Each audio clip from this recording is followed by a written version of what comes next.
et bienvenue sur Prenons un café, le podcast qui parle de parentalité, mais surtout d'humanité, sans tabou ni complexe. Je suis Élise Bulté et chaque mardi, je te propose des conversations avec des humains et des humaines concernés de près ou de loin par la parentalité. Nous échangeons sur des sujets importants de société, souvent éloignés des contes de fées, mais toujours criants d'actualité. Il y a des sujets qui n'ont aucune place dans l'espace public, ou même privé, qui ne sont jamais abordés, ni dans l'intimité d'une conversation entre amis, ni dans les cabinets médicaux. Le regret maternel en fait partie. Ce sujet, une femme incroyable a décidé de s'en emparer. Il s'agit d'Astrid Huro-Deligny, l'autrice du livre Le regret maternel paru aux éditions Larousse en septembre dernier. Pourquoi a-t-elle décidé d'en parler ? Parce qu'elle est concernée, évidemment. Pourtant, Astrid s'est toujours vue avec un, voire plusieurs enfants. Son fils, elle l'a incroyablement désiré. Et d'ailleurs, le problème ne vient en aucun cas de lui. Elle l'aime plus que tout au monde. Mais le statut de mère et toutes les difficultés qu'il implique, ça, elle ne l'avait pas vu venir. Comment aurait-elle pu, quand la maternité est dans la majorité représentée comme le but ultime d'une vie, comme la seule chose qui nous épanouira vraiment, avec cette fameuse phrase « Tu comprendras quand tu auras des enfants ». Mais comprendre quoi, au juste ? L'incroyable charge mentale qui nous accable ? Les inégalités qui se creusent d'autant plus entre les femmes et les hommes ? Dans cet épisode, Astrid nous raconte son histoire et nous rappelle que le regret maternel est une histoire de ressenti. Il peut changer, partir, s'amplifier avec le temps. Ce n'est pas quelque chose qui se soigne, mais qui se vit. Et qui n'est pas incompatible avec l'amour inconditionnel qu'on peut porter à ses enfants. Tu pensais être seule à galérer ? Mets tes écouteurs et prenons un café. Bonjour Astrid. Salut Élise. Bienvenue sur Prenons un café. Merci beaucoup. Mais moi, je suis super ravie de te recevoir. Je suis ton travail, en tout cas sur les réseaux depuis longtemps, je pense que depuis que tu as commencé en tout cas ce compte public. Donc, je suis vraiment, vraiment contente de pouvoir échanger avec toi. Est-ce que tu peux, pour les personnes qui ne te connaissent pas, te présenter s'il te plaît ? Alors, je m'appelle Astrid, j'ai 36 ans, bientôt 37. J'habite à Montréal depuis 14 ans maintenant, un peu plus. Et c'est ça, j'ai créé mon compte Instagram Le Regret Maternel il y a un peu plus de 2 ans maintenant. Et je viens de sortir un livre du même nom qui est sorti donc le 7 septembre dernier aux éditions Larousse. Et voilà. Je vais te poser la question traditionnelle de Prenons un café qui prend absolument tout son sens avec le sujet que nous allons aborder. Est-ce que tu as toujours désiré être mère ? La question à 1000 $. C'est une excellente question parce que je pense pas avoir une réponse claire à cette question, dans le sens où il me semble que plus petite, plus jeune, même ado, je m'imaginais avoir des enfants. Enfin, je voulais des enfants.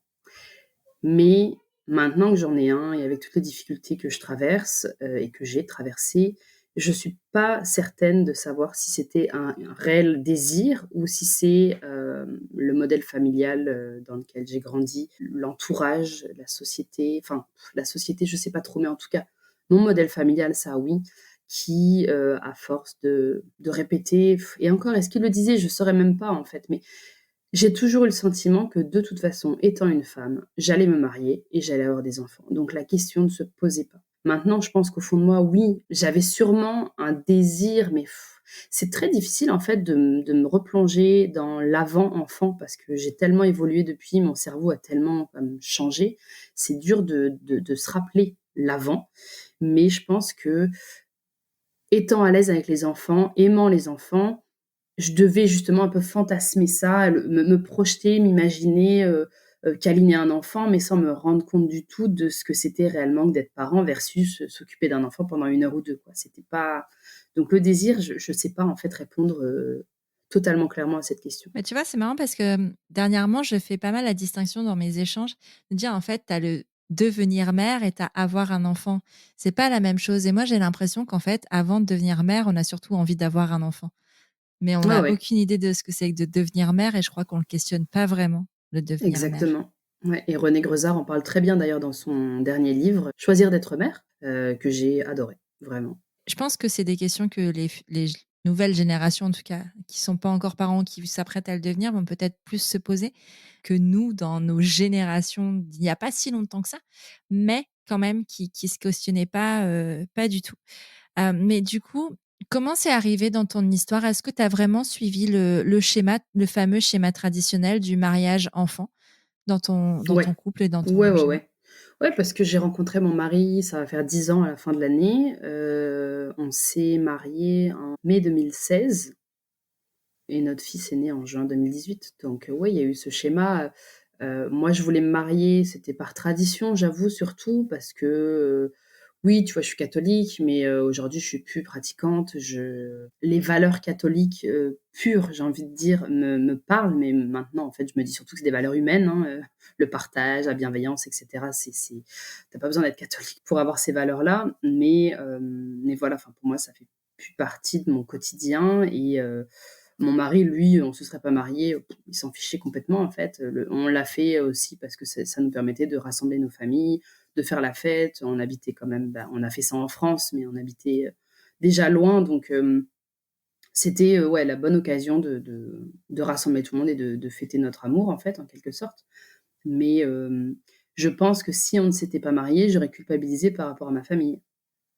Sûrement pas par rapport à moi, voilà. Donc oui, c'est ça, c'est comme, baptiser ton enfant, tu fais pas, tu vas te faire, pointer du doigt et cetera.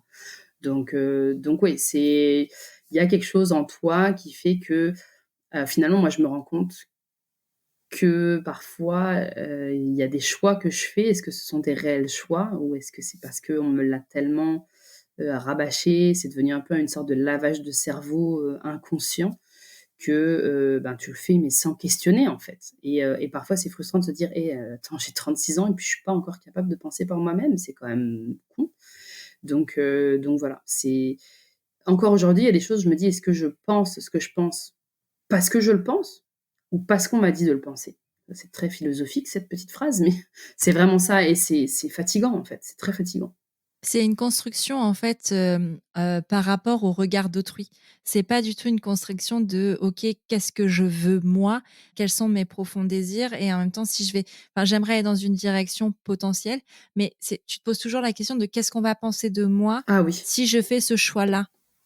Et c'est marrant que c'est très marrant que tu le dises parce que justement dans le livre, j'en parle à un moment donné de, mes parents quand j'étais plus jeune et même plus tard, me disaient souvent: «Qu'est-ce que les gens vont penser de nous?» Mais de eux, hein, pas de moi, Astrid. Donc j'ai grandi avec ça aussi de: «Il faut que je fasse les choses en considérant que les gens vont penser quelque chose de mes parents si je fais pas les choses comme il faut». Donc imagine avec la sortie du livre, la complexité du truc, parce qu'évidemment, le «qu'en dira-t-on?», le fait que les gens puissent se dire: «Ah là là, monsieur Rodelini, sa fille écrit un livre sur un sujet, waouh», enfin et ça, c'est fatigant encore une fois, parce que ça veut dire que je peux pas être moi, je ne peux pas parler pour moi, en mon nom et exprimer ce que je ressens sans avoir une culpabilité ou sans me dire: «Je vais peut-être blesser quelqu'un». Mais moi, si ma famille, ça les blesse, j'y suis pour rien. Ça les regarde, en fait. Je parle de mon ressenti, là, je suis pas en train de les pointer du doigt et de les juger, je parle de moi. Mais c'est hyper difficile à faire. Enfin, pour le coup, moi, je suis confrontée à ça aussi. Enfin, vraiment, quand je raconte des trucs, tu sais, dans les conversations, sur les podcasts, où parfois je donne beaucoup de moi, où je dis des choses, et en fait, je me dis, mais qui peut écouter ça, tu sais? Est-ce que peut-être, je visualise les gens avec qui j'ai grandi, et je me dis, en fait, ça tombe, ils me regardent et ils entendent tout ça, mais qu'est-ce qu'ils doivent dire? Et tout de suite, Mmh. j'imagine qu'ils disent des trucs horribles, genre, «Ah, mais qui elle est cette personne? Elle est hyper ingrate pour dire ce genre de choses», enfin, tu vois? Ouais, ouais, Et tout à alors fait. alors qu'en fait, ça tombe déjà, premièrement, ils lisent pas ou ils écoutent pas, en fait, c'est aussi possible, et en fait, ça veut dire quoi? Enfin, que mon sentiment, il est pas légitime, mais parce qu'en fait, d'autres personnes en face me diraient: «Non, c'est pas vrai». C'est Mmh. pas que non, c'est pas vrai, c'est qu'eux l'ont pas vécu, eux, ils l'ont pas vu. Ils étaient pas moi, tu vois? Exactement, c'est tout à fait ça. Et et c'est dingue, hein, mais c'est fort, hein, ce truc-là. Enfin, je sais pas si tout le monde vit ça en vrai, mais j'ai l'impression, enfin, ces derniers temps, j'échange avec beaucoup de personnes qui vivent ça aussi, donc je me dis que ça doit être quand même plus courant que ce qu'on pense, ce côté, au regard des autres qui t'empêche d'être vraiment toi. Quand tu as commencé, ton compte Instagram, Le Regret Maternel, tu étais, dans l'anonymat, tu disais pas qui tu étais. Je peux pas m'empêcher de voir le lien avec ce qu'on vient de dire, en fait, Ah bah de me oui. dire: «Bah, en fait, c'est pour ça, en fait, finalement, que tu Ouais, ouais, as, vraiment. J'avais peur aussi du regard de mes proches, mais quand je dis proches, c'est pas seulement ma famille, mais c'est aussi mes amis, d'être vue différemment, de perdre des amis comme ça en me disant: «Bah, ces gens-là me jugent». Donc il y avait cette inquiétude parce que finalement, des gens que je ne connais pas, il y en a énormément qui me suivent sur Instagram que je ne connais pas dans la vraie vie. Bon, bah, ces personnes-là me suivent, donc elles apprécient mon travail, puis je les remercie beaucoup pour ça, mais des personnes qui passeraient sur le compte ou qui écouteraient, cette interview et qui jugeraient, bah, en vrai, je m'en fous, tu sais, je les connais pas, mais des personnes, que j'estime et que j'aime, qui pourraient juger ça, ben oui, ça pique, ça fait mal parce que tu te dis, «Je pensais qu'ils me connaissaient un peu mieux que ça» ou du moins, qu'il y aurait une certaine empathie ou une certaine, bienveillance dans leurs propos ou du moins des questions, même si elles sont maladroites et par chance, dans mes plus proches amis, il y a personne ne m'a jugée là-dessus. Au contraire, quand j'ai parlé du conte, quand j'ai parlé du livre, les gens étaient là: «Waouh, c'est génial, mais c'est incroyable», donc voilà, moi je me raccroche à ça et je me dis: «Ben, après les autres, tant pis, en fait». C'est que tu as choisi les bonnes personnes pour t'entourer. Ouais, sûrement, c'est ce que je me dis. Bah oui, c'est vrai. Mais je comprends. Tu vois, moi, j'ai ce truc de dire, en fait, ça m'est venu quand tu as dit ça. Tu vois, par rapport à l'école de ma fille où en fait, je dis pas ce que je fais à l'école de ma fille parce que j'ai pas envie, qu'on me voie différemment ou d'être trop peut-être vulnérable par rapport à des personnes qui auraient accès à moi, finalement, plus que eux en gardant cet anonymat parce que on fait un choix en s'exposant aussi, tu vois? C'est pas anodin comme choix. C'est pas un choix pas forcément pour, mettre la lumière sur nous et dire, «Aimez-moi» et quoique, ça se questionne, il y a un petit coup d'ego quand même quelque part à un moment et ça veut aussi dire quelque chose. Mais c'est un combat en vrai, c'est quelque chose pour d'autres personnes parce qu'il y a un moment où c'est devenu tellement insupportable pour nous de pas avoir cette parole libérée qu'en fait on a cette pulsion de la prendre cette parole-là, pour la libérer justement pour dire: «Mais en fait, moi, ce que j'ai vécu, je veux pas que d'autres personnes le vivent» et on en discutait tout à l'heure, un petit peu en off et c'est un peu ce qui se passe de dire: «Mais en fait, moi, on m'a pas parlé, on m'a pas dit que je pouvais ressentir, par exemple, ce regret maternel». Bon, moi, je l'ai pas ressenti, mais en tout cas, c'est ton cas. Mais on m'en a jamais parlé et alors qu'il y avait des livres qui existaient sur le sujet déjà et pourquoi on les présente pas ces choses-là? Est-ce qu'on a peur qu'on arrête de faire des enfants, que le taux de natalité chute? Je ne pense pas que ça arrivera, en fait, Ben non, parce que vraiment je pas. sais plus qui parlait de ça, qui donnait cet exemple hyper, intéressant de il y a des pays en guerre, depuis des années, ils continuent d'avoir des enfants, je veux dire, c'est pas et pourtant, il y aurait toutes les raisons du monde d'arrêter d'en avoir parce que c'est l'enfer, mais ça ne les empêche pas, en fait, d'en avoir. Alors bon, après, il y a peut-être plein de choses à prendre en compte, elles ont pas le choix ou peu importe, mais en attendant, ça n'empêche pas la natalité. Donc oui, c'est savoir ne veut pas dire que: «Ah, beh, finalement, je me rétracte». Peut-être que oui, il y en a qui le font, mais il y en a d'autres qui vont dire: «Bah, je suis plus armée, pour faire face à ça et j'ai confiance en moi, en mon couple, en mes proches», peu importe, en fait. J'aimerais revenir justement sur le départ de ton histoire de maternité. Hem, Tu disais que enfin, ton schéma, c'était, ben, voilà, de se marier, tu t'es mariée, d'avoir un enfant. Du coup, ta grossesse, elle était désirée? Oui, tout à fait. Ah oui, oui, complètement.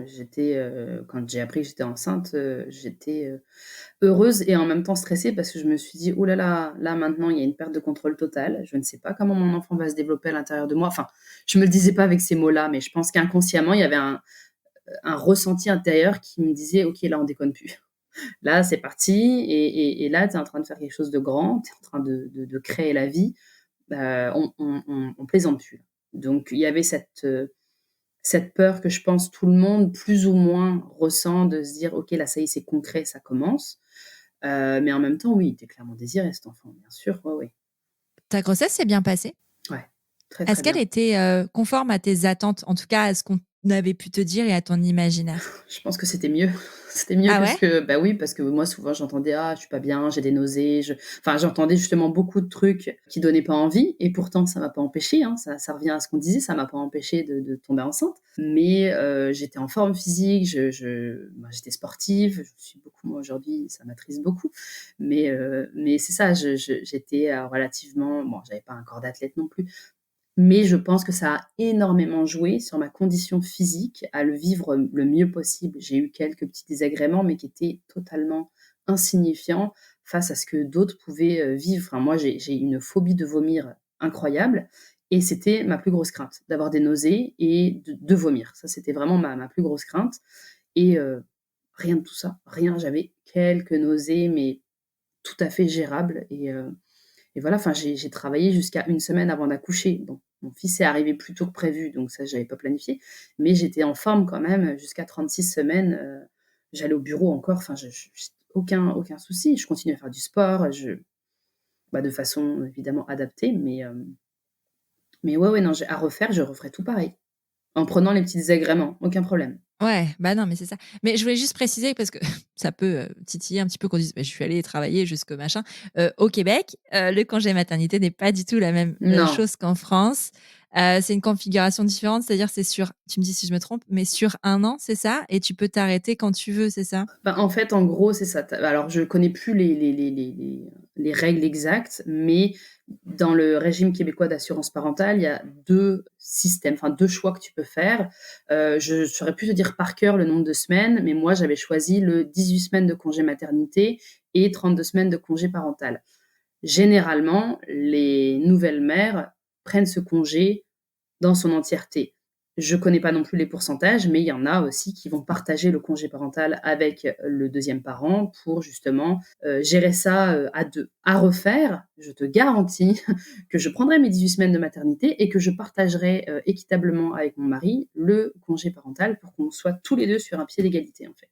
Lui, il avait ses 5 semaines, il a pu bidouiller et tout pour, étirer un peu en prenant quelques jours off et tout, donc il a passé 7 semaines avec moi et après ça, il a repris le travail et puis moi, j'ai fait donc le reste de mon congé pendant 1 an, donc j'ai vu passer toutes les saisons. L'hiver, c'était pas marrant et voilà, donc oui, c'est sûr, c'est pas la même configuration du tout qu'en France, et j'en parle aussi dans le livre de ça. Je me dis: «Je sais pas ce qui est le mieux, en fait». Ni en France, ni au Québec, c'est bien dans le sens où c'est pas que c'est pas bien. En France, c'est clairement trop court, hein, ça c'est certain, mais je pensais bêtement que les 1 an, ça allait être merveilleux. J'allais passer la première année de vie avec mon enfant, j'allais pouvoir aller dans les cafés avec mes copines, prendre mon fils en porte-bébé, aller faire de la photo.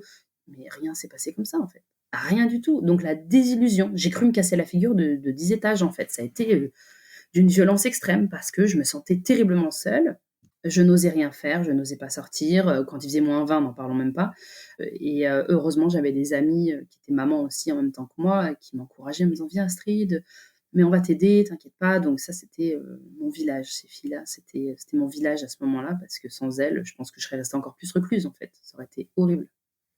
En fait, c'est un peu ça, c'est pas tu vois, tu parlais de c'est pas tellement la durée alors la durée, oui, en France, définitivement, c'est trop court, mais c'est l'isolement, en fait, le problème, je pense. C'est pas le fait que ça dure, 1 an, enfin, en vrai, c'est génial parce que enfin, c'est génial quand tu as le choix, parce que quand tu as envie de reprendre le travail, tu sais? Parce qu'il y a des mères qui ont envie de reprendre le travail très tôt. Moi, j'aurais jamais pu rester 1 an avec ma fille, même si je l'aime énormément et pourtant j'avais le choix et j'ai pas fait ce choix. Mais vraiment, c'est une question de choix et ce qui revient toujours, c'est l'isolement. Moi, c'est quelque chose que j'ai aussi beaucoup ressenti, cet isolement, cette solitude, de dire, tu as l'impression qu'en fait, autour de toi, le monde continue de tourner, mais pour toi, le monde, il est pas du tout enfin, ça a pas de sens, en fait, que ça continue alors que toi, tu es dans une espèce de spirale et tu comprends pas ce qui t'arrive et du coup, tu oses pas parler aux autres parce que toi, tu as l'impression que les autres, comprennent ce système de vie et continuent à vivre et toi, tu es là dans cette enfin, tu es tout pétrifié, tu es tout Dans à cette la maison, spirale-là, tu ouais. as Non, non, voilà, c'est c'est, ça et c'est hyper dur. Est-ce que tu sais d'où ça vient cet imaginaire justement? Tu dis tu avais imaginé que tu passerais 1 an à te promener avec ton bébé, aller dans les cafés? Peut-être parce que, je voyais sans voir, des mamans dans les parcs, avec leur bébé, en train de jouer. Sauf que bon, peut-être que la maman que je voyais dans le parc en train de jouer avec son enfant, c'était la première nuit depuis, des semaines qu'elle dormait enfin bien, qu'elle était motivée à sortir et qu'elle s'est dit: «Tiens, on va aller dans le parc, regarder les arbres, les oiseaux, les machins avec mon enfant» et que moi j'ai vu l'instant T de cette femme-là. Tu En fait, c'est ça, c'est que je pense qu'on veut c'est pas seulement qu'on veut voir que ce qu'on veut voir, mais il y a ce je parlais de ça aussi pour l'allaitement, c'est-à-dire que moi, je pensais que l'allaitement allait couler de source, sans aucun jeu de mots, parce que toutes les femmes que je voyais qui allaitaient avaient l'air d'allaiter de façon tout à fait, fluide, là encore aucun jeu de mots et de se dire, enfin, tu sais, je les voyais et puis je me disais, enfin, je me disais rien en fait. Pour moi, c'était imprimé dans ma tête que c'était comme ça. Sauf que pour 10 femmes dans un parc en train d'allaiter sur un banc avec un sourire, au visage, combien de femmes chez elles en train de galérer à ne pas réussir leur allaitement ou à être, les doigts de pied crispés parce que ça fait mal ou à ne pas réussir à allaiter assise comme moi. Enfin, j'étais pas capable de faire ça. Je sais pas, en fait, je pense que j'en veux pas aux personnes, aux mères en tant que telles, dans que j'ai pu croiser parce que c'est pas de leur faute. Enfin, je veux dire, elles sont là, elles vivent leur vie normale. Mais c'est plutôt je pense c'est tout un imaginaire collectif, le côté, bah, avec ce qu'on véhicule dans les séries, dans les films, ce qu'on nous dit, ce qu'on nous dit pas. C'est un tout, en fait. C'est un peu difficile à verbaliser, mais c'est un on te dit tellement que la maternité, de toute façon, c'est merveilleux, avoir un enfant, c'est la plus belle chose qui t'arrive, que c'est impossible de te projeter en te disant: les embûches que tu vas avoir, ben, ça va être violent, en fait. Parce que tu penses que, bah, s'il y a embûche, en 2 secondes, ça va être réglé, mais en fait non, parce qu'encore une fois, chaque enfant est différent. Chaque maternité se vit différemment et moi, ça a réveillé des trucs que j'aurais jamais pensé, qu'elle allait se réveiller, en fait. Donc c'est ouais, c'est la déconvenue totale. Comment tu as vécu la naissance de ton fils? À refaire, je referais tout pareil. Pour l'accouchement, en tout cas, ça a été, un moment un peu hors du temps. Je m'en souviens sans m'en souvenir, mais je sais que c'était puissant, c'était beau. J'étais bien entourée, j'avais ma doula qui était avec moi, j'avais mon mari qui était hyper présent et qui savait quoi faire, quand le faire parce qu'il était justement, bien informé. Il n'était pas juste spectateur, bien sûr, c'est pas lui qui a couché, mais en tout cas, il était, suffisamment présent pour, savoir, comment agir et quand agir avec moi. Donc ça, c'était, un gros, gros plus. J'ai senti justement la force de mon mari et de ma doula, parce qu'on était une belle équipe. Et non, j'en garde un excellent souvenir, ça a été, ouais, très puissant, très fort, intense, puis surtout que moi j'avais, fait le choix d'accoucher, sans péridurale et je referais la même chose si c'était à refaire, ce qui n'arrivera pas. Heu, mais oui, sans aucun doute, je referais la même chose. Après, est-ce que j'ai eu de la chance? Peut-être. Est-ce que mon corps était suffisamment, bien préparé pour que ça se passe bien comme ça? Sûrement. Mais voilà, enfin, ça a été, merveilleux et quand mon fils est né, bah, je m'en souviens, oui, tu sais, c'est moi qui l'ai récupéré, on avait demandé à mon mari s'il voulait le sortir de mon ventre, puis, il avait dit: «Je verrai sur le moment», puis finalement, je pense qu'il était trop pris dans l'émotion, donc nope. Et donc j'ai sorti mon fils, je l'ai mis sur moi, puis je pense j'étais sonnée comme n'importe qui vient d'accoucher, parce que même si en soi ça a été rapide, je mets des guillemets, 12-13 heures en tout, pour un premier, je trouve que c'est pas mal. Bah, j'étais sonnée en fait, puis il était 00:45 donc j'étais voilà, j'étais fatiguée, la journée avait été quand même intense. Donc j'ai pas, souvenir d'une émotion incroyable, les larmes ne sont absolument pas sorties, j'étais pas le seul moment où j'ai versé quelques larmes, pendant tout ce temps de travail, c'est en arrivant à la maternité parce que je me suis dit: «Oh là là, ça y est, on déconne plus là». C'est comme quand j'ai appris que j'étais enceinte. Ouh là là, ouh, petite larme là, ouf, c'est maintenant. Donc un peu de stress qui monte de se dire, là, en fait, tu peux pas faire marche arrière. Le bébé, il va falloir qu'il sorte. Peu importe comment, tu vas le sortir. Donc ouais, ça c'était un peu, c'était le petit moment, tu vois, qui m'a fait un électrochoc, mais j'ai pas, voilà, j'ai pas pleuré quand il est né, j'ai rien en fait. J'avais l'impression de voir la scène de haut, tu vois, comme de façon omnisciente et je regardais, j'étais dédoublée en fait. J'étais là sans être là, mais je pense honnêtement que c'est la fatigue qui explique tout ça. Et mais là aussi, je me suis dit plus tard: «C'est bizarre quand même. Moi qui suis hyper, hyper émotive pour tout et rien, j'ai pas pleuré. C'est bizarre». Donc je saurais pas te dire aujourd'hui comment je l'ai vécu à l'époque, le fait de me rendre compte de ça, parce que je me rappelle pas vraiment. Mais je pense que oui, il y a eu un peu de je me suis posé des questions. Je me suis dit: «Mais pourquoi?» Puis vu que la suite après était compliquée aussi, je me dis: «Il y a rien qui se passe comme j'avais imaginé en fait, c'est zéro partout». Ouais, c'est ça. La rencontre s'est faite avec ton fils, enfin, je veux dire, est-ce que tu as, enfin, comment ça se passe les premiers moments avec lui? Est-ce que tu te sens mère? Enfin, comment tu te sens mère aussi? Enfin, qu'est-ce qui se passe? C'est dur, je me souviens pas. Je revois les photos de moi avec lui, mais on dirait que si je réfléchis bien, j'avais pas l'impression d'être mère dans le sens où, là encore, hein, le fameux syndrome de l'imposteur, je me trouvais pas crédible. j'agissais normalement avec mon fils, je veux dire, je m'en occupais, je le lavais, je mettais ses couches, je l'allaitais et cetera, mais j'avais pas l'impression d'être moi. J'avais l'impression d'avoir pris le rôle de quelqu'un et puis limite de me dire: «Bon, c'est quand est-ce que je le rends à qui? C'est quand est-ce que on passe à autre chose là bientôt?» ou tu sais, enfin j'exagère un peu, mais c'est à ça que je pense quand je me rappelle de ces moments-là où, bah, c'est ça en fait. Puis je me disais: «Mais ça va être ça combien de temps là? De dormir, en hachurée, je sais plus si c'est le jour ou la nuit, je sais pas quelle heure il est, je sais même pas si j'ai mangé aujourd'hui». J'étais en pilote automatique finalement très, très vite après la naissance et je faisais les choses parce qu'il fallait que je le fasse aussi. Je pense j'étais un peu détachée parce que, bah, je pense que ça joue aussi avec les hormones et enfin tu as un peu pris un train dans la tronche quand même en accouchant donc Un 33 tonnes, moi je voilà, dis. c'est ça, complètement. Donc c'est un marathon, il faut se remettre et le problème c'est que tu ne peux pas te remettre puisque tu dois tout le temps t'occuper de ton enfant, c'est normal. Donc ouais, ça c'est assez flou tous ces souvenirs que j'ai et quand j'écrivais sur cette partie-là dans le livre, c'était dur en fait de me replonger là-dedans parce que j'avais l'impression que mon cerveau avait occulté, ces moments-là parce que est-ce qu'en en protection? Je sais pas. Mais ouais, j'étais en pilote automatique. Mais je pense qu'on est nombreuses en fait à être dans cet état-là. Ça veut pas dire que, toutes les femmes qui passent par là vont regretter leur, maternité du tout. Mais je pense qu'en fait, il y a tout un système. Enfin, je veux dire, quand tu dors pas et que tu sais pas, enfin, quand tu prends pas de douche ou que tu ne manges pas, enfin, tu sais, tu as ce truc-là du départ où, en fait, moi, je me souviens, c'est drôle parce que j'ai des souvenirs, mais je me rends compte que c'est des souvenirs d'après, mais pas forcément de l'immédiat total. Enfin, sauf quand je me faisais pipi dessus. Mais ça, je me souviens bien. Heu, de se dire, mais en fait, quand tu encore plus quand tu es seule avec ton bébé, de dire, en fait, tu manges pas, tu sais plus quand tu dois manger, tu sais plus quand tu dois te laver. Tu es en hyper vigilance tout le temps, en fait. De dire que quand tu vas sous la douche, tu mets l'eau, tu entends ton enfant pleurer alors qu'il ne pleure même pas. Mmh. Ah ouais, Tu c'est horrible ça. Tu vois? Tu as ce truc de vraiment c'est Tu n'es plus ouais, toi, c'est quelqu'un d'autre. c'est le pilote automatique et toi, en fait, tu n'es plus, enfin, c'est vraiment il y a vraiment une césure entre l'avant-accouchement et l'après, de dire, en fait, tout ce que tu as pu être et tout ce que tu pouvais ressentir et faire à la limite pour toi, en fait, ça n'existe pas. C'est comme si même presque ça n'avait jamais existé.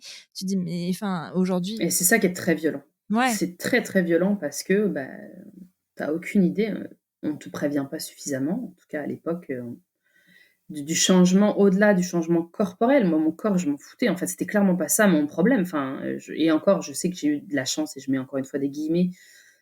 J'ai bien récupéré physiquement, mais c'était psychiquement, c'était infernal, infernal. Et je me suis dit: «Je suis qui? Je fais quoi? Pourquoi j'ai fait ça?» Mais alors, là encore, hein, je pense qu'on est nombreuses à se dire: «Mais j'ai fait une connerie», mais ça te passe par la tête, puis ça s'en va après.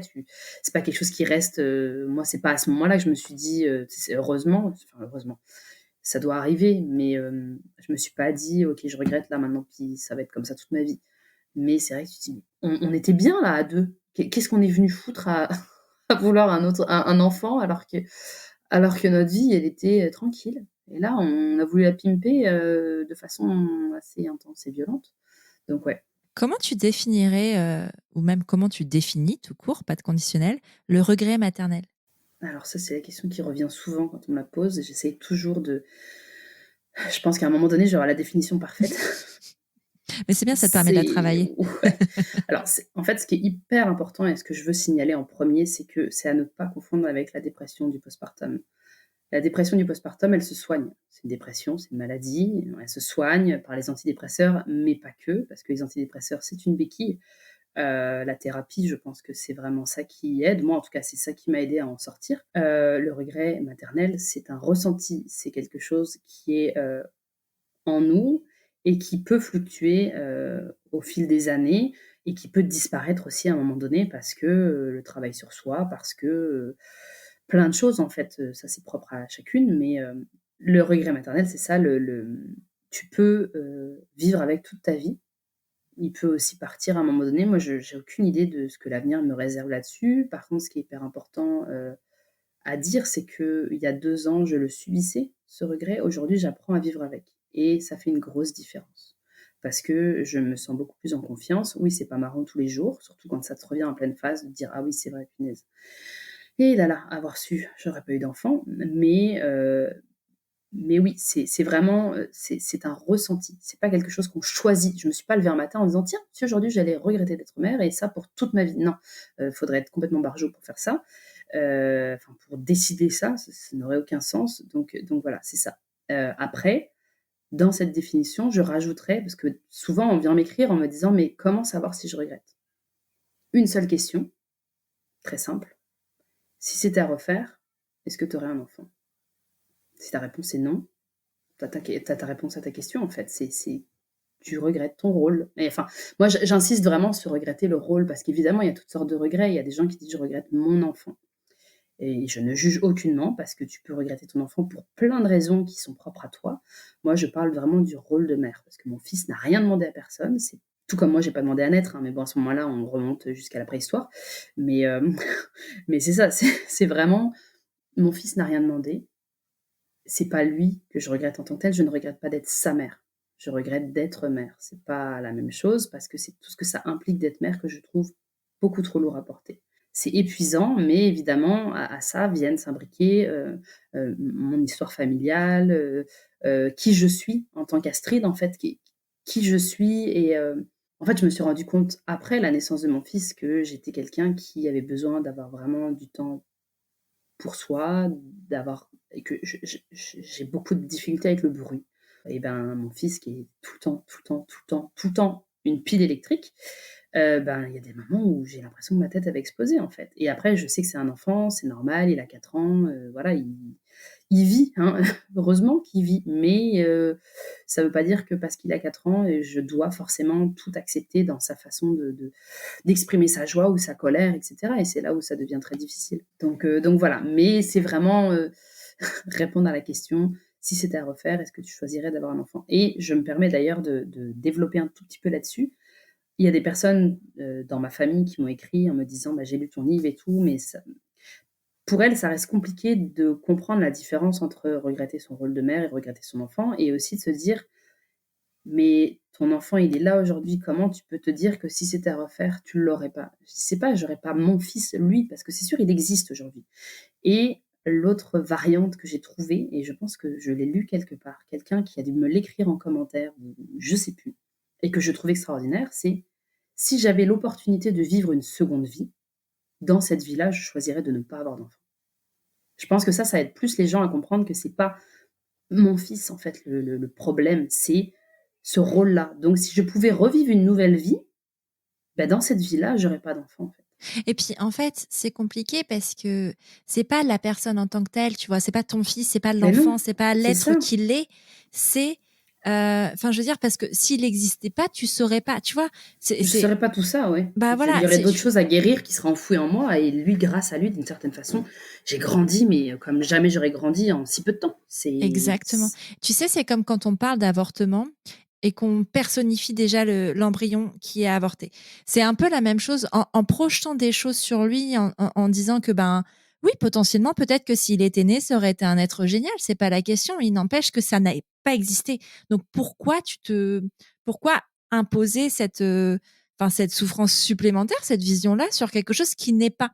Parce qu'en fait, on parle là d'une vie où il ne serait pas. Donc en fait, c'est même pas dire, c'est pas le tuer en fait, ça n'a rien à voir, tu vois? C'est pas, le supprimer, c'est vraiment en amont, ben, j'aurais pas fait. Donc en fait, ça ne lui aurait pas fait de mal et en fait, il y a peut-être cette notion-là de souffrance ou de faire du mal à l'enfant, mais s'il est pas là, il a pas mal. C'est ça, on voit l'enfant comme quelqu'un de comment est-ce qu'on dit? D'innocent, de fragile, et oui, c'est vrai, mais c'est pas encore, et je comprends que certaines personnes puissent avoir du mal à l'intégrer, mais moi, ça fait 2 ans que je réfléchis à tout ça, donc dans ma tête, pour moi, c'est clair, c'est évident, et ça n'a rien à voir avec mon fils, et ça, je sais pas combien de fois je le répéterai, c'est pas mon fils le problème, c'est comment je le vis d'être mère qui est dur. Mais c'est hyper compliqué de dissocier maternité et enfant. Ah Parce qu'en oui, fait, l'un ne va pas sans l'autre. j'avais cette conversation, c'est marrant, ce matin, avec une personne sur une réunion lambda. Et on discutait en fait de ça, de dire qu'en fait, quand la personne parlait du fait d'on parlait de maternité de mon travail sur Prenons un café, puis elle dit ah ouais les enfants blablabla et je lui dis en fait sur Prenons un café on parle pas d'enfants, on parle de maternité, de ce que ça change en nous et de ce que ça nous fait devenir, mais qui n'a rien à voir avec l'enfant. Je disais, moi, j'adore, enfin, en toute objectivité, ma fille est extraordinaire. J'adore l'observer. C'est la personne la plus merveilleuse sur la terre. Mais en fait, ce que je vis, moi, ce que ça a chamboulé chez moi n'a rien à voir avec elle. Ça aurait pu être elle ou une autre, en fait, ça aurait été la même chose. C'est pas elle, en tant que personne, en tant qu'enfant, qui fait que il y a pu avoir un moment des souffrances, qu'il y a pu avoir des remises en question et tout ce que moi j'ai vécu qui a été remis quand les lignes ont été bougées, tout ça, ça n'a rien à voir avec elle. Ça a à voir avec le statut, ça a à voir avec ce que la maternité Mais ça change en soi. réveille, c'est ça, ça réveille des Voilà. choses que tu n'aurais sûrement pas réveillées sans ta fille, ou que je n'aurais pas réveillées sans mon fils, mais qui se seraient peut-être exprimées d'une autre façon. On ne pourra jamais savoir comment dans le temps, mais moi je me dis, bien sûr que c'est souffrant, c'est très difficile, c'est énergivore à souhait de faire tout ce travail sur soi, mais je me dis, l'avantage de le faire maintenant, c'est que c'est un peu paradoxal parce que j'ai l'impression de perdre du temps, pas dans le sens que ce que je fais ne sert à rien, mais perdre du temps dans le sens où bah, si j'avais pas toute cette thérapie, tout ce travail sur moi, je pourrais utiliser ce temps dans autre chose. Mais en même temps, vaut mieux que je le fasse maintenant à 36 ans, enfin même à plus tôt que ça, j'ai commencé à 33, que d'attendre d'avoir 60 ans puis de me dire ah là là mon Dieu j'ai tellement de casseroles à ranger et à travailler finalement et en même temps je me dis bah, tout ce travail que je fais, il aide aussi mon fils parce que si je faisais pas tout ce travail, bah, peut-être que mon fils, il subirait beaucoup plus mes humeurs et ce ressenti qui est propre à moi, qui ne, encore une fois, j'insiste, qui n'a pas choisi de vivre d'une certaine façon.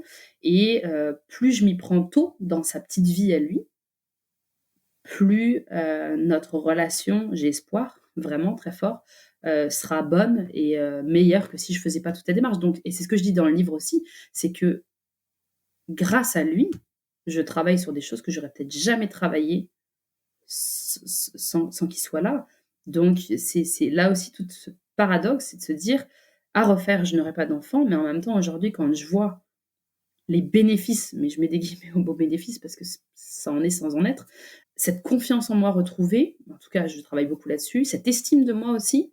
Je suis quelqu'un dans la vie qui aime aider les autres, peu importe, hein, que ce soit de leur rendre service pour un truc tout bête ou pour juste discuter avec eux et les écouter. Et quand je vois ce livre que j'ai sous les yeux là, j'ai encore du mal en fait à réaliser que c'est moi qui ai écrit ça parce que je me dis ben je mérite pas en fait d'avoir fait quelque chose comme ça. Et quand je vois les retours des gens qui me disent mais grâce à toi mon Dieu je comprends mieux certaines choses, ça me fait un bien fou. Ben pour moi j'ai tout gagné en fait. Enfin je me dis je m'aide, ça a été thérapeutique d'écrire, j'aide d'autres personnes à différents degrés évidemment, on a toutes des vies différentes et pour moi c'est magnifique. Donc tout ça, finalement la vie de mon fils m'a fait grandir sur tellement de tableaux. Mais voilà, c'est très paradoxal tout ça. Mais en attendant, ben, mon fils est là, je suis là, on ne peut pas retourner dans le temps, donc je fais quoi avec tout ça? Et voilà, ça fait 2 ans et le premier jour où j'ai ouvert ce compte Instagram, si on m'avait dit tout ce que j'allais vivre, je n'aurais jamais cru ça en fait. Donc tant mieux, c'est un travail, un acharnement, mais qui en vaut la peine même si c'est éreintant. Mais tu sais, c'est marrant parce que, tu vois, il y a dans les grands moments de vie tels que des naissances ou les décès, c'est des moments hyper propices justement, au pétage de plomb. Non, mais vraiment à faire ressortir. Il y a des gens qui vivent jamais ça. Il y a des gens qui vivent pas, de transformation intense comme ça, ou alors ils le voient pas ou peut-être qu'ils l'enterrent, j'en sais rien, tu vois? On le saura jamais. Mais, ces moments-là sont hyper propices et tu vois, en te lisant, parce que j'ai commencé à lire ton livre, en te lisant, je me disais: «C'est marrant, mais moi je me retrouve beaucoup dans ce que tu dis». En revanche, j'ai jamais regretté ma maternité. Pourtant, il y a des choses qu'on a vécues qui sont très similaires. Parce qu'en fait, j'ai justement ce truc de me dire: «Bah ouais, mais si j'avais pas vécu tout ça, et ben, j'en serais pas là aujourd'hui», tu vois? De me dire: «Bah ouais, ça a été vraiment très difficile, mais je suis convaincue que c'est nécessaire, notamment pour elle, pour pas s pour en fait casser cette transmission, pour, vraiment casser les schémas et les schémas transgénérationnels». Mais en même temps, c'est vrai que quand tu as pas d'enfant, tu as pas schéma transgénérationnel. En fait, t'as rien à casser finalement. Et vraiment, je me pose la question de est-ce que, on n'aura peut-être pas la réponse, hein, mais est-ce que si justement on n'a pas d'enfant, enfin tu vois, on revient en arrière, genre on rembobine, c'est possible. Alors pour les plus jeunes d'entre nous, rembobiner, c'est revenir en arrière sur une cassette, hein. Je Qu'est-ce qu'une précise. cassette? Définir une cassette. Regardez sur Google. Mais, mais non, mais tu vois, si on avait la possibilité de revenir en arrière, bah, en fait, tout ça, on le vivrait pas et on n'aurait pas conscience de certains traumas parce qu'il y a ça aussi, c'est que la maternité avec la transparence psychique permet de révéler les traumas et ça pourrait pas être possible. Mais est-ce que du coup, c'est un moins bien? Enfin, tu vois, je trouve que c'est des questions qui restent en suspens et dont on n'a pas la réponse. Donc, tu vois, vraiment, ce regret maternel, en le définissant comme un ressenti, je trouve que c'est très, très juste parce que ça va, ça vient, ça peut être, tu vois, à différents stades complètement différents et potentiellement, à un moment, il est possible que tu dises: «Bah, en fait, aujourd'hui, je regrette plus», tu vois? Mmh. Parce que peut-être que tu es plus dans le dur ou peut-être que, tu vois, il y a plein de choses qui évoluent ou peut-être tout simplement, il y a aussi ce truc de je me dis: «Bah, il y a des gens qui sont faits pour être des parents de tout petits enfants et il y a des gens qui sont pas sont faits pour être parents de grands enfants aussi», tu vois? C'est pas Ouais, ouais, pareil. ouais. C'est sûr que j'ai pas la réponse, moi, à cette question de: «Est-ce que je vais regretter toute ma vie?» Je sais pas. Par contre, je pense pas un jour te dire: «C'est trop bien d'être mère». Même quand mon fils sera plus à la maison, je ne pense pas un jour pouvoir dire: «C'est trop bien d'être mère».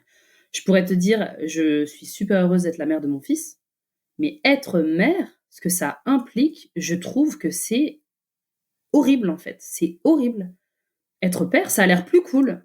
Qu'est-ce que ça m'a retiré? Mais c'est mon cerveau, il n'arrête jamais. Alors aujourd'hui, ça va beaucoup mieux parce que justement la répartition au niveau de la charge mentale est clairement meilleure et tu vois, c'est drôle parce que je pense à ça, je dévie un tout petit peu, mais donc j'ai commencé il y a 3 semaines un nouveau travail, 40 heures par semaine, hein, quand tu as pas travaillé pendant 2 ans et demi, c'est quelque chose et je sais que dans les mois précédents, donc cette embauche, j'appréhendais en fait le retour au travail parce que je me suis dit: «Ça fait 2 ans et demi que j'ai une vie entre guillemets "cool" où, bah, j'ai mes propres horaires, mon fils est à la garderie et moi je suis pas qu'une mère, je suis aussi une femme qui dans la journée fait ses petites affaires». Bon, j'ai écrit mon bouquin, voilà, enfin tu vois, j'ai été ma propre boss. Là, ce n'est plus le cas. Je suis extrêmement heureuse d'avoir trouvé un travail, surtout que, enfin voilà, je travaille dans les ressources humaines, donc je suis ravie. C'est quelque chose qui me plaît énormément. Super belle équipe. Mais j'appréhendais énormément, en fait, de ne plus avoir tout ce temps-là pour me permettre de, par exemple, dire tiens, bah, je vais aller faire les courses à 15 heures. Il n'y a personne à 15 heures au supermarché. Let's go. Là, tu es obligé de t'adapter en fonction de ton travail. Mon mari aussi travaille 40 heures par semaine. J'avais très peur que ça crée une animosité. J'avais très peur d'être anxieuse. J'avais très peur d'être sur les nerfs. Et en fait, bah, là, ces 3 dernières semaines, elles ont un peu coulé de source. On s'est adapté comme on a pu. «Ah, tu vas chercher le petit à la garderie? OK, bah, moi, j'irai le déposer demain matin». Parfois même, on me dit rien, tu vois? On fait les choses, on s'informe juste de: «Bah, je vais le chercher parce que je rentre du boulot, puis c'est à côté», et je me dis: «Mais je suis tellement contente» parce qu'il y a quelques années, même quelques mois, je pense pas que j'aurais vécu comme ça. Je ne pense vraiment pas, mais parce qu'il y a eu un travail sur moi, il y a eu aussi un travail de couple, il y a eu aussi beaucoup plus de communication, donc tout ça fait qu'aujourd'hui, oui, je suis fatiguée, ça c'est clair que je suis très fatiguée parce qu'entre, le travail, la vie de famille, les interviews calées sur des Ouais. midis, des lunchs, là nous il est 10h48, ça va, c'est férié aujourd'hui, c'est bon. Mais enfin voilà, tu vois, c'est très, très demandant, mais en même temps je suis super contente de vivre tout ça et je sais qu'à un moment donné ça va se calmer. Mais je sais qu'il y a quelques mois, ça aurait été terriblement difficile, je n'aurais pas pu. Et là, je suis ravie de voir que waouh! Ben j'ai les capacités parce qu'il y a tout un travail qui se fait, qui est encore en train de se faire et que j'ai suffisamment confiance en moi pour m'écouter. Pour lâcher prise aussi, alors, le lâcher prise, il y a différentes strates dans le lâcher prise, mais moi, quand je parle de lâcher prise, je parle de: «OK, ben, ce soir, on va se commander un truc, c'est pas très grave. On va aller commander, je vais aller, m'abonner à HelloFresh ou un truc du genre pour avoir 3 repas dans la semaine et puis, ben, quand je vais trouver une stabilité, peut-être que je reprendrai des repas à faire moi-même». Enfin, d'essayer de se trouver des alternatives et de ne pas être trop strict avec soi-même en se disant: «Mais il faut absolument que je fasse mes propres repas parce que HelloFresh, c'est trop de plastique». Oui, c'est trop de plastique et ça saoule, mais pour l'instant, on se calme. Je viens de reprendre un travail, il faut aussi que je me donne le temps de reprendre un rythme, de m'écouter, de m'adapter et après on verra, en fait. Et ça, j'aurais jamais été capable de faire ça il y a 1 an, par exemple. Mmh. Mais c'est ce truc de justement, pas tout changer d'un coup et accepter que les transitions et les changements soient difficiles. Tout comme la transition à la parentalité peut l'être, d'accepter que, par exemple, c'est pas en rentrant de la maternité, non, tu vas pas passer l'aspirateur tous les jours, faire, une blanquette ou que sais-je, un repas, un peu chiant à faire. Non, non, tu vas juste manger un bout de pain qui traîne parce que t'as et c'est OK, en fait et c'est pas grave si ta lessive, ta montagne de lessive alors que c'est jamais arrivé avant, bah ouais, mais avant, t'as jamais été mère non plus. Et là, tout comme toi, tu vois? Quand tu es nouveau parent, parce que cette transition, elle a été violente. Je veux dire, un jour, tu étais enceinte, le lendemain, tu as ton bébé dans les bras. C'est extrêmement, intense et donc ta vie change drastiquement et oui, tu étais peut-être habitué avant d'avoir ton enfant de passer l'aspirateur tous les jours, de vouloir faire des repas, un peu plus complexes, 4-5 fois par semaine et d'accepter de se dire que, ben, là, il va falloir lever le pied parce qu'il faut que je pense à ma santé, mentale et physique et que ça ne peut plus être comme ça peut être très, très violent, là encore et je pense que c'est ça aussi qui est frustrant. C'est très fatigant, surtout quand c'est ton premier enfant, de se dire que on n'a pas ce recul nécessaire, on n'a pas cette, comment est-ce qu'on appelle ça? Cet esprit critique. Quand on est tout nouveau parent, surtout d'un premier, là aujourd'hui, j'ai 4 ans d'ancienneté en tant que mère. Je pense que je suis capable en Tu fait es de me level dire que 4. voilà, c'est ça. Je veux dire les big boss de fin de niveau, j'en ai passé plein et je me sens beaucoup plus à l'aise. Et c'est ça qui est très très frustrant, c'est que parfois je me dis oui, donc d'accord, à refaire, j'aurai pas d'enfant. Mais je me dis aussi parfois, j'aimerais revivre en fait ces débuts-là, mais avec les connaissances que j'ai aujourd'hui, qui sont un peu plus faciles pour avoir moins l'impression, là encore, je mets des guillemets, que mon fils est un brouillon dans le sens où ça a été le premier, et puis que j'ai fait comme j'ai pu. Ça a été catastrophique sur plein de niveaux.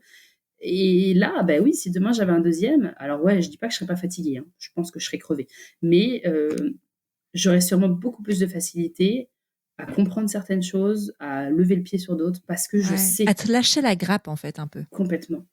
Et c'est ça qui est dur, en fait, c'est de te dire, il n'y en aura pas d'autres enfants de toute façon, donc je pourrais pas, en fait, rattraper. Mais même si tu en avais un autre, de toute façon, tu rattrapes pas.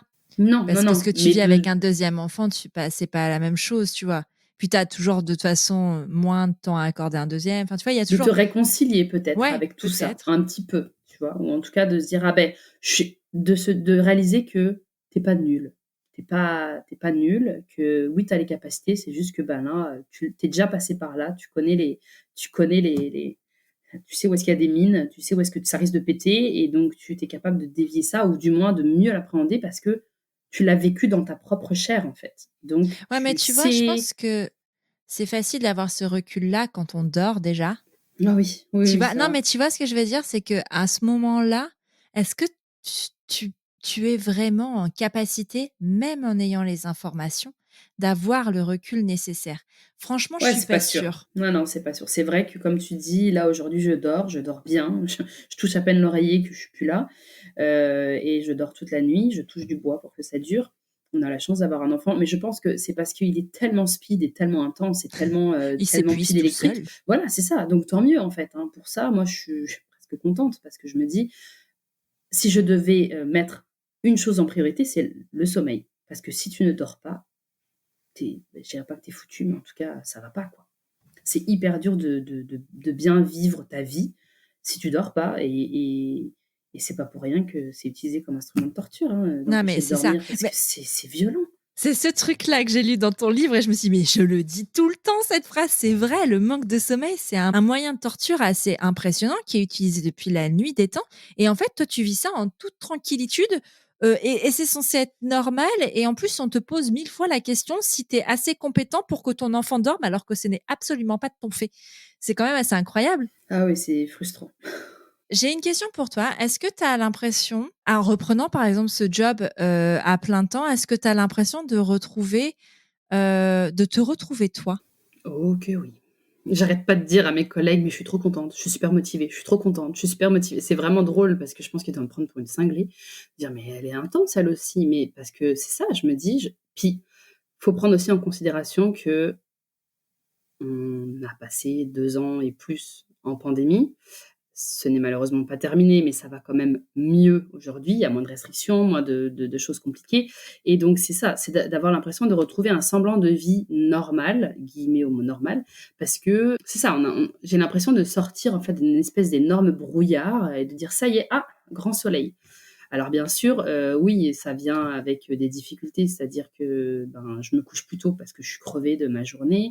Les week-ends passent vite. Il faut réfléchir à l'organisation, qu'est-ce qu'on fait, quand est-ce qu'on fait les courses, etc. Mais oui, franchement, 2 ans et demi sans travailler, enfin, quand je dis sans travailler, sans employeur, sans salaire, sans vie normale, c'est très très long. Et quand j'y pense, avant d'avoir ce job, j'ai calculé, je n'ai travaillé que 6 mois depuis la naissance de mon fils, qui a 4 ans et plus, 4 ans et demi presque. Donc c'est rien du tout et parce qu'évidemment le Covid a tout foutu en l'air et ça avait été, une catastrophe. Mais oui, j'ai vraiment l'impression de revivre, de retrouver un semblant de vie normale, et surtout aussi, bon voilà, j'ai passé tout ce temps-là, pas mal enfermée à la maison, donc là, je m'oblige et en même temps, ça me fait un bien fou d'aller au bureau parce que je fais du travail, hybride. Je suis 2 jours au bureau, enfin, en fait, j'y vais quand je veux, mais je suis au moins 2 jours par semaine au bureau et 3 jours à la maison, sachant que mon bureau, il est à 5 minutes à pied de chez moi. Donc c'est merveilleux, c'est extraordinaire. Et donc j'en profite, tu vois, je me dis, ben, même si mes collègues sont pas forcément là, on n'est pas toutes là en même temps, tous et toutes là, parce qu'il y a aussi des garçons. J'y vais juste pour sortir de chez moi et dire je vais au travail, puis je rentre à la maison et je fais cette cassure-là, quoi, parce que finalement, j'ai jamais vécu ça, moi, le télétravail 100% en plein Covid, je sais pas ce que c'est. Et en fait, quand j'y pense, je me dis, ça aurait été affreux, en fait. Tant mieux, en fait, Ah peut-être, bah oui, ouais. tant mieux, clairement.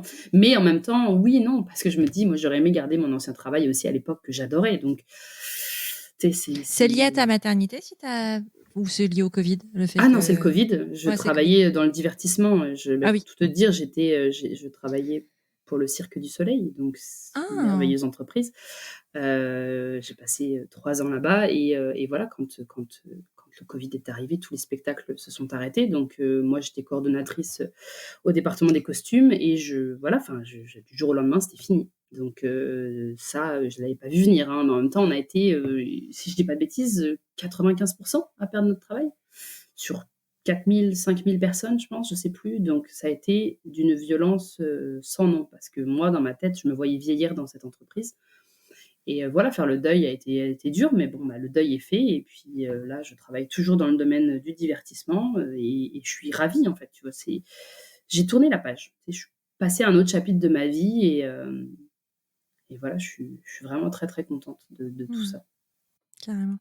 Tu disais tout à l'heure, tu as fait une dépression postpartum. Est-ce que on a mis en lien ta dépression postpartum avec le regret maternel ou pas? Non, non. Tu sais, si on regarde la frise du temps, ma dépression, je ne saurais pas te dire quand est-ce qu'elle a démarré parce qu'elle a été diagnostiquée assez tardivement. Moi, je pense, je me trompe peut-être, mais que ça a été au moment de l'hospitalisation de mon fils parce que ça a été très, très dur pour moi d'être à l'hôpital pendant 5 nuits avec lui, qui passait toutes sortes de tests et des prises de sang dans le talon. Enfin, moi, quand j'y repense, j'ai envie de pleurer tellement j'ai trouvé ça dur, quoi. Il avait 3 mois à peine, ouais, un peu plus de 3 mois et je me sentais terriblement coupable. Évidemment, je me disais que c'était de ma faute, il y avait quelque chose que j'avais mal fait. Enfin, je sais aujourd'hui que c'est pas ça, mais à ce moment-là, c'est ce que je me disais. Je me sentais très seule. Là encore, j'étais toute seule à l'hôpital parce qu'il y avait pas de place pour que mon mari reste.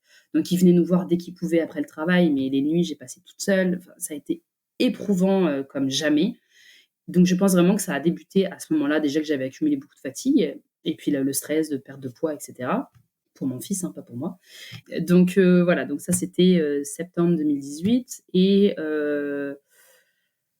j'ai commencé enfin la dépression postpartum a été diagnostiquée en février 2019, donc mon fils avait 8 mois à peu près et donc antidépresseurs et cetera. Thérapie commençait en août 2019, donc 6 mois après, le début des antidépresseurs. J'ai repris le travail, quelques semaines plus tard, donc quelque part en septembre 2019, le rythme était assez soutenu, mais j'étais contente de retrouver un travail. Puis j'étais à 4 jours semaine à ce moment-là, donc ça c'était cool aussi. Et donc j'ai progressivement arrêté les antidépresseurs parce que ça allait. Après, est-ce que je l'ai fait trop tôt? Je sais pas. Mais ça allait quand même mieux. Mais c'était peut-être trop tôt. Avec du recul, je me dis, je ça se peut.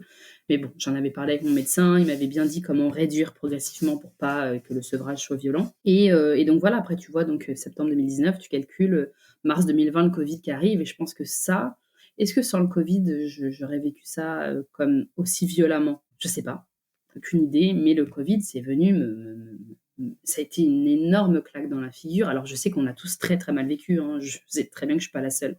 Mais cette impression de retour en congé maternité forcé après 15 mois à ne plus travailler, en plus de ça, être enfermé, on peut plus voir personne, tu peux plus voir tes amis.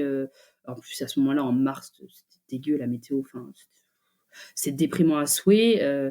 Tout ça n'a clairement pas aidé. Donc, tu vois, la dépression, elle était plus vraiment là à ce moment-là. En tout cas, il y avait la thérapie. Je continuais. Hein, ma thérapeute, j'ai jamais arrêté de la voir, et c'est encore le cas aujourd'hui, une fois par semaine.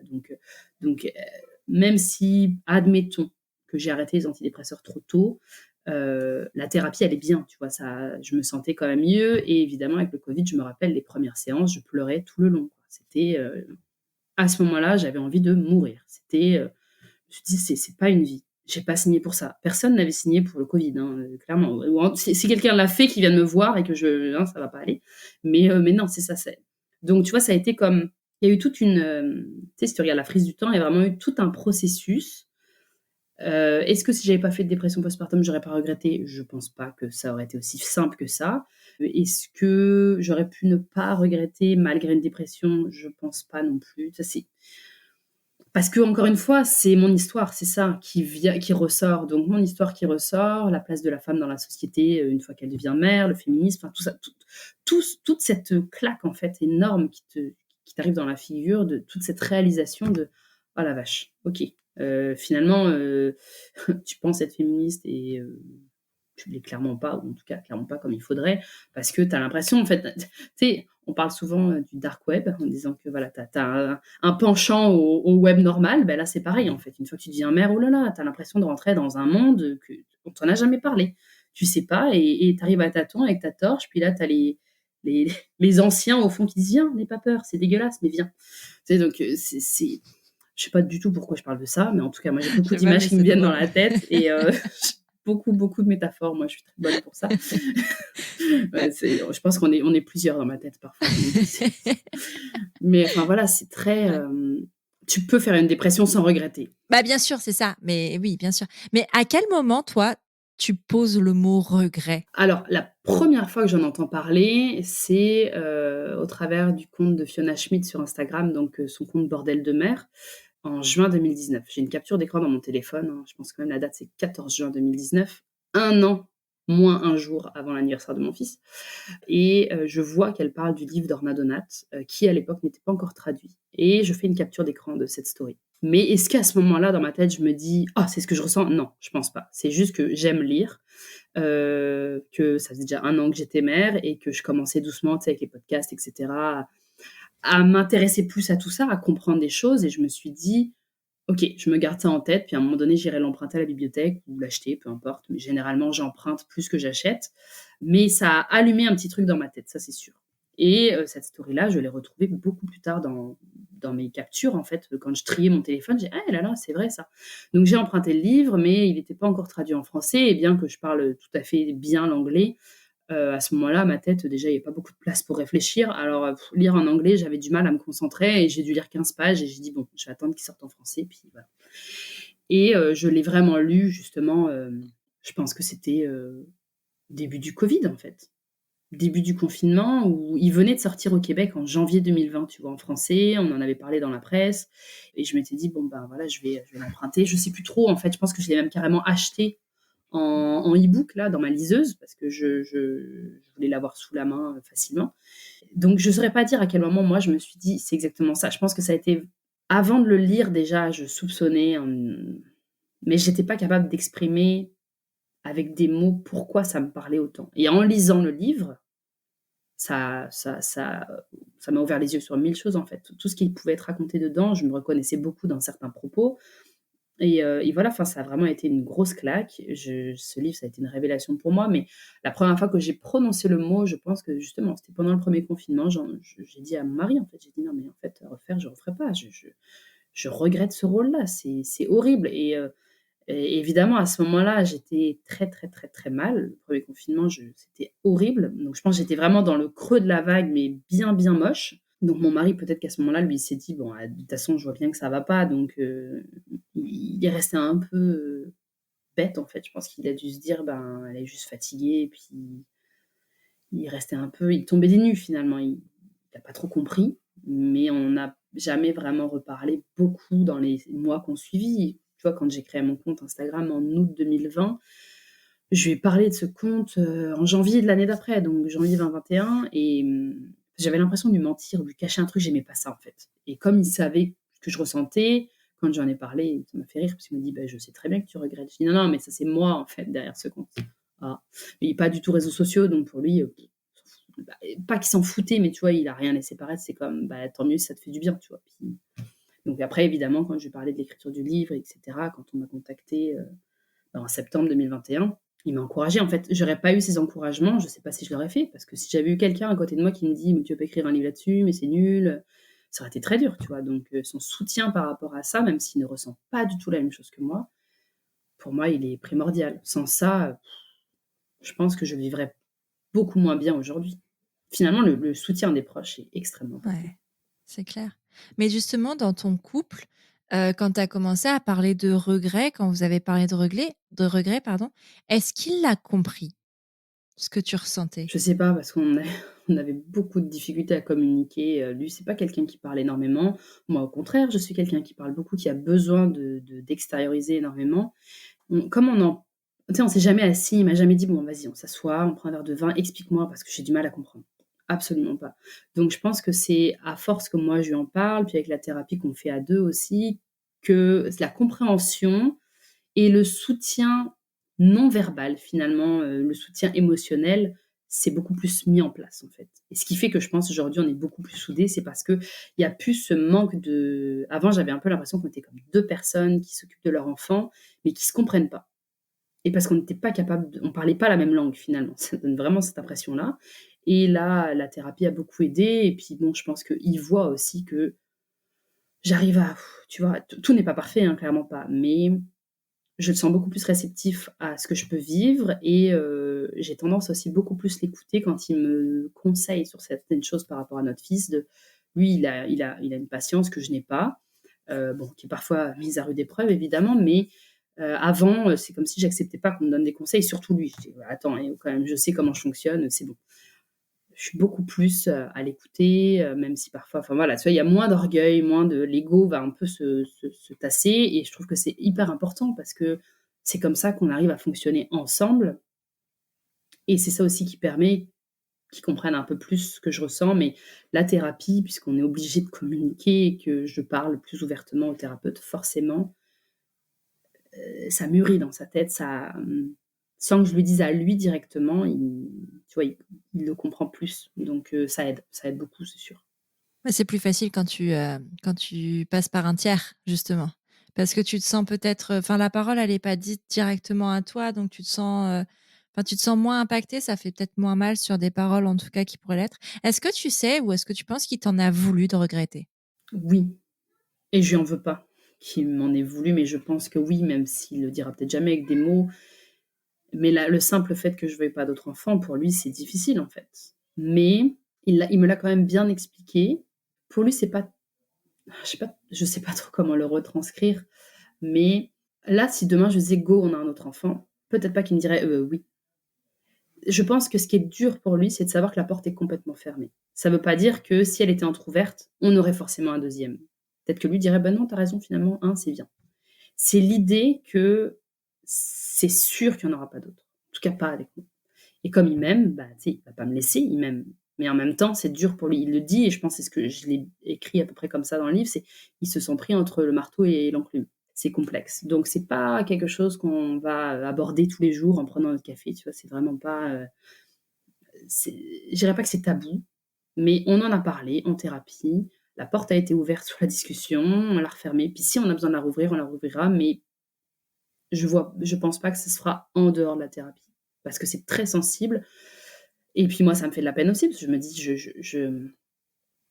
Je lui vole un truc un peu précieux d'une certaine façon, mais j'ai choisi de m'écouter et de me respecter, et de me prioriser. Ce qui pourrait paraître égoïste, mais en fait, je me dis: «Si je ne m'écoute pas et que je ne me priorise pas, ben, l'impact, ça va être déjà sur mon premier enfant, qui est bien vivant, qui est bien là, hein, et puis sur moi et puis sur notre couple. En fait, l'impact, il va être partout, donc je préfère sécuriser ce qu'on a aujourd'hui que de laisser un hypothétique enfant qui va, lui, pour le coup, bien souffrir de voir sa mère, dans tous ses états et se sentir coupable et peut-être que moi-même, en fait, je le pointerai du doigt en disant: «Bah, c'est de ta faute parce que tu serais pas là». Enfin, c'est horrible quand j'y pense, je me dis: «Mais non, je veux pas risquer ça». Là, il y aurait beaucoup plus de chances que je dise: «Je te regrette toi». Et je refuse ça, en fait. Je refuse ça.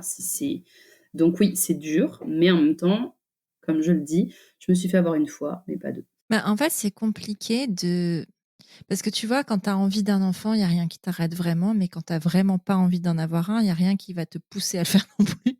Et en fait, je trouve ça parce que c'est chouette qu'on puisse aborder ce sujet parce qu'habituellement, quand je parle à des parents d'enfants uniques, dans les couples, ils sont d'accord tous les deux. Enfin, c'est pas d'être d'accord, mais ils ont en tout cas la même longueur d'onde sur le désir. Et c'est intéressant d'avoir cet échange avec quelqu'un qui n'est pas dans cette configuration-là, parce qu'en fait, quoi que tu fasses comme choix, eh ben, il y en aura toujours un des deux qui sera pas lésé, mais qui Oui, je vois ce que sera tu veux dire. meurtri, tu vois, qui Mmh. sera. Mais je reprends ce que tu dis, c'est pas tant un manque de désir, moi je voulais des enfants, mais j'ai choisi de ne pas en avoir un autre, non pas parce que j'en ai jamais voulu plus d'un, mais parce que je me suis rendu compte de ce que c'était, de la violence du rôle de mère et que bien sûr qu'avoir un deuxième enfant ne va pas enlever mon rôle de mère. Mon rôle de mère, il est là, j'en ai un enfant, je le vis. Mais c'est 2 fois plus de responsabilités, 2 fois plus, de temps que tu dois voilà, enfin c'est l'amour se multiplie, ça, j'ai aucun problème à le croire, hein. Mais alors le temps, tu as toujours 24 heures dans une journée et moi, mon temps pour moi, il est trop important en fait pour que je me dise: «Bah, demain en fait, OK, il va falloir que je passe du temps de qualité avec l'un, avec l'autre, parce que c'est important». Non, je veux me choisir moi, en fait. Je me choisis moi, mais ça n'a pas été sans mal, en fait, parce que j'aurais aimé en avoir un autre. Je me voyais avec 2 enfants et voilà, donc c'est un deuil aussi, mais qui est peut-être plus facile à faire parce que c'est une conviction pure et dure, tandis que mon mari, lui, ça a été un peu, je lui ai imposé ça d'une certaine façon. Ouais, je comprends exactement ce que tu ressens avec cette conviction, enfin de pas en vouloir d'autres, et c'est pas forcément quelque chose qui a toujours été là. Je vois bien. Je vais te poser une dernière question, enfin une dernière. Il y en aura peut-être d'autres, hein, on sait jamais. Mais pourquoi tu as décidé de créer ce compte Instagram? Pourquoi tu as décidé de parler de ce sujet-là de manière publique? Qu'est-ce qui t'a motivé? Ah, c'est une bonne question. Bah, quand j'ai créé le compte, donc c'était l'été, 2020, donc début covid. C'est bien parce qu'il y a eu un avant Covid et un après Covid, mais donc c'est ça, c'était l'été, j'avais plus de travail, il y avait pas de travail à ce moment-là vraiment dispo pour moi parce que le divertissement, il y avait rien dans ce domaine-là.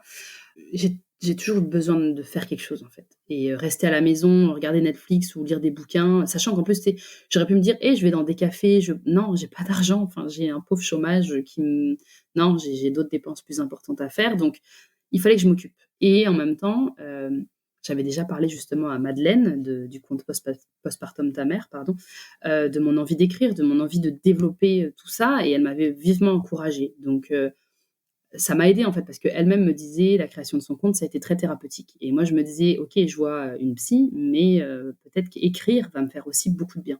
J'ai toujours adoré ça donc voilà, et puis aussi, encore une fois, je reviens à ce que je disais plus tôt, j'aime aider les gens en fait. J'aime me dire que je peux apporter peut-être quelque chose de positif dans la vie des autres, mais sans aucune, je reste très humble quand je dis ça. Je suis pas en train de dire que grâce à moi, les gens sont sauvés, loin de là. Mais de me dire si je peux, transmettre quelque chose et puis par mon expérience, rassembler d'autres personnes qui se reconnaissent en moi et qu'on puisse discuter ensemble et s'auto-soutenir, ben, tant mieux en fait. Parce qu'en plus là, en temps de Covid, les contacts humains étaient plus restreints, donc je me suis dit: «Bah, internet va permettre finalement d'échanger». Certes, on peut pas se voir en vrai, mais au moins, bon, même sans Covid, on n'aurait pas forcément pu se voir en vrai, mais c'était important pour moi d'aller poser ça quelque part, d'aller raconter mon histoire et puis j'ai cherché, hein, évidemment, est-ce qu'il existe des comptes sur le sujet? Facebook, Instagram, je voyais rien. Parce que sinon, je pense pas que je me serais permise, tu vois? Je me serais sentie mal, encore une fois, d'aller, entre guillemets, «prendre la place» de quelqu'un et et et de piquer son travail, même si en vrai, chacun est libre de faire ce qu'il veut, hein, mais le fait qu'il y ait rien là-dessus, je me suis dit: «Pourquoi pas?» Mais j'avais peur de me prendre des tomates dans la figure, hein, d'où aussi l'anonymat. Et j'ai eu quand même le soutien de grandes personnes que j'aime beaucoup, hein, dont Fiona Schmidt et aussi Ophélie Bourgeois, du compte Garde tes conseils, qui elle aussi, je lui parlais déjà depuis quelque temps, depuis mon compte perso. Et voilà, c'est les deux qui m'ont donné de la visibilité quand j'ai parlé de mon histoire, quand j'ai témoigné. Ophélie avait fait une publication, un hashtag Garde tes tabous, et donc j'avais parlé de ça à ce moment-là. Et Fiona, elle avait partagé mon témoignage. En fait, je lui ai demandé, est-ce que tu as déjà abordé ce sujet? J'ai pas l'impression, en lisant les différents témoignages, que quelqu'un en avait parlé. Et donc elle m'a dit, vas-y, je vais publier ça. Donc ça m'a donné de la visibilité, évidemment, et pour ça, je les remercie du fond du cœur. Et petit à petit, voilà, je me suis dit, bon, bah, qu'est-ce que je vais faire pour que tout ça ait du sens? Et donc évidemment, j'ai commencé par parler du livre d'Orna Donat, qui était pour moi un peu la base de tout ça, et ça a été une révélation. Puis ensuite, je me suis dit, pourquoi pas recueillir des témoignages? Il y a d'autres comptes qui font ça, suivant les sujets, etc. Et je me suis dit, ben voilà, je vais donner la voix et la place aux personnes qui veulent témoigner. Et là, d'ailleurs, j'en profite pour dire pardon à toutes les personnes qui m'ont envoyé un mail depuis 1 an et à qui je n'ai pas répondu, parce que l'écriture du livre m'a pris beaucoup de temps. Et je compte bientôt recommencer à publier des témoignages parce que j'en ai plusieurs en attente. Et j'ai vraiment envie, en fait, de donner cet espace à ces personnes qui m'ont fait confiance pour me raconter leur histoire. Mais voilà, pour moi, c'est important, en fait, de montrer aussi qu'il y a différentes sortes de regrets. Et sur mon compte, il y a beaucoup de personnes qui n'avaient pas compris qu'il y avait un code couleur. Mais suivant parce que je ne l'ai jamais expliqué, mais j'ai fait des codes couleurs différents suivant les questions que je posais. La question, c'est si tu regrettes d'être mère, ok, raconte-moi ton histoire. Si tu as regretté à un moment donné, mais plus maintenant, raconte-moi aussi ton histoire. Et si tu es l'enfant d'une mère qui regrette ou a regretté, ton histoire m'intéresse encore plus parce que, évidemment, souvent, on se met à la place de l'enfant, on dit, mais pauvre enfant, sa mère qui regrette, etc. Et là, finalement, ces témoignages-là, ils sont très précieux parce que tu te rends compte que ça va juste dépendre de ta relation avec ton parent. Si ton parent était super proche de lui, d'elle, parce que je parle souvent des mères, généralement, les personnes qui m'écrivent me disent, moi, j'ai bien compris que ma mère a regretté son rôle de mère, pas moi, en fait. Et on est très fusionnels. Et ça fait beaucoup de bien, en fait, parce qu'on se projette et on se dit, mais moi, c'est ça que j'espère, qu'il y ait cette proximité entre nous et que ça n'altère pas, en fait, notre relation, que mon fils, un jour, apprenne, parce qu'il le saura tôt ou tard, ce que je ressens. Parce que je compte pas lui cacher. Je veux dire, s'il me pose la question, s'il voit le livre dans la bibliothèque, je vais pas lui dire, non, c'est pas moi. Non. Parce que j'ai confiance en moi dans le sens où la relation que j'ai aujourd'hui avec lui, elle n'est pas toxique. Donc, il n'y a aucune raison que lui se dise, mais tu m'aimes pas, mais au secours, mais je vois pas, en fait, comment ça se pourrait. Parce que. Mais en fait, je crois que le silence serait même plus destructeur que tout, en fait. Parce Le fait de mais de parler toute façon, voilà, il ouvertement. le saurait. Il le saurait tôt ou tard, parce que, en plus, c'est ça, c'est mon nom. Enfin, je veux dire, c'est pas un nom d'emprunt. Donc, et j'en parle dans le livre d'ailleurs de pourquoi j'ai écrit avec mon nom et pas avec un pseudo, et parce que c'était important. Il y a eu tout un processus. Au départ, c'était non, ce sera avec un nom d'emprunt. Puis progressivement, la réflexion, T'as cheminé. j'ai cheminé, c'est ça, exactement. Et c'est hyper important et très, très, très constructif. C'est comme ça qu'on dit. Ouais. J'allais dire constructeur, pas du tout. Ça peut être les deux, ceci dit. Écoute, moi, je te remercie. Je te remercie Non, pour c'est ce que moi qui tu te fais. remercie. Enfin, moi De d'abord. de me donner la parole, je trouve ça, je suis ravie, en fait. Ça me touche beaucoup parce que voilà, c'est très important de parler de ce sujet. Ouais, et puis, moi, je te remercie pour ton livre, pour avoir pris la parole, parce que je pense que tu aides énormément de personnes. Je pense que tu aides beaucoup de mères, qu'elles regrettent ou pas d'ailleurs, hein, et on en discutait en off tout à l'heure, c'est que en fait, tu as pas besoin de regretter, ta maternité ou de regretter d'être mère pour, apprécier le contenu de ton livre ou pour se reconnaître dans ton livre parce qu'en fait, il y a des bribes comme ça qui sont, qui résonnent en fait, tout simplement. En tout cas, moi, je l'ai ressenti comme ça et je l'ai pas fini, donc j'imagine que ça va encore résonner. Donc en fait, rien que pour ça, de parler de lever le voile, de lever le tabou, en fait, c'est déjà important. De parler des difficultés liées à la maternité, c'est important parce qu'en fait, même si demain une mère ne ressent pas ce regret, elle pourra se dire en fait oui, mais de ce qu'elle dit là, ça elle l'a vécu aussi, et en fait c'est légitime. Et c'est vraiment ça. Et c'est pour ça que je trouve vraiment que le témoignage a une force incroyable raconter son histoire, c'est pas anodin, c'est pas égocentrique, c'est vraiment pour permettre en fait à d'autres personnes de se reconnaître, des personnes qui n'ont pas envie de prendre la parole, des personnes qui n'ont pas envie de s'exposer, peut-être qu'elles ont envie d'entendre. Et ça peut leur faire du bien. Donc pour ça, merci de l'avoir fait. Ton livre, il est disponible dans toutes les librairies. Oui, tout à fait. Vous pouvez le commander. Allez de préférence dans votre libraire de quartier. Tout à fait, exact. Parce que c'est Encourageons les toujours petits commerces. Voilà, exactement. De toute façon, que vous le commandiez sur Internet ou chez votre libraire, ce sera le même prix parce que le prix du livre en France est fixe. Oui. Si vous voulez, je vous fais un cours absolument extraordinaire sur le sujet. Mais voilà, donc ça change rien. Si on veut te retrouver, par où ça se passe, Astrid ? Alors, je suis sur Instagram. Mon compte, c'est Le Regret Maternel. Je pense qu'en le tapant comme ça, ce sera trouvable facilement. On peut aussi m'écrire. Mon adresse email est très simple, leregretmaternel@gmail.com. J'essaye de répondre à tous les messages. C'est sûr que là, avec mon nouveau rythme de vie, c'est un peu plus difficile, mais j'essaye de prendre le temps. J'ai hâte de recommencer à partager des témoignages.